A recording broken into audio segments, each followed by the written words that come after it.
പുലിപ്പേടി ഒഴിയാതെ കണ്ണൂരിലെ ഗ്രാമങ്ങൾ കുടിയാൻമലയിൽ കൂട്ടിൽ കെട്ടിയ 3 ആടുകളെ കടിച്ചുകൊന്നത് പുലിയാണെന്നാണ് സംശയം. കഴിഞ്ഞ ദിവസം ശ്രീകണ്ഠപുരം ചെങ്ങളായിയിൽ പുലിയുടെ സാന്നിധ്യം സ്ഥിരീകരിച്ചിരുന്നു.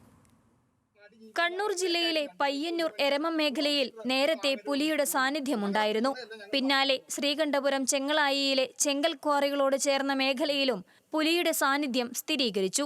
ഏറ്റവും ഒടുവിൽ കുടിയാൻമല വലിയരീക്ക മലയിലാണ് പുലി ഇറങ്ങിയതായി സംശയിക്കുന്നത്. ചോലങ്കരി ബിനോയിയുടെ വീട്ടിലെ തൊഴുത്തിൽ കെട്ടിയിട്ടിരുന്ന 3 ആടുകളെ കഴിഞ്ഞ ദിവസം രാത്രി അജ്ഞാത ജീവി ആക്രമിച്ചു കൊന്നു.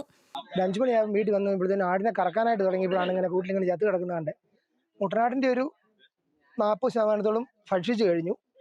പിന്നെ പെണ്ണാടിനെ കറക്കുന്ന ആടിൻ്റെ കഴുത്തിനാണ് കടിച്ചത്. എൻ്റെ കുഞ്ഞിനെയും കടിച്ചു കൊന്നു. 3 ആടേ ഉണ്ടായിരുന്നുള്ളൂ, 3-നെ കൊന്നു.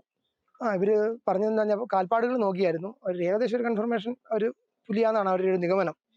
കടിച്ച പാട് നോക്കിയപ്പോൾ പോസ്റ്റ്മോർട്ടം ചെയ്തുകൊണ്ടിരിക്കുക.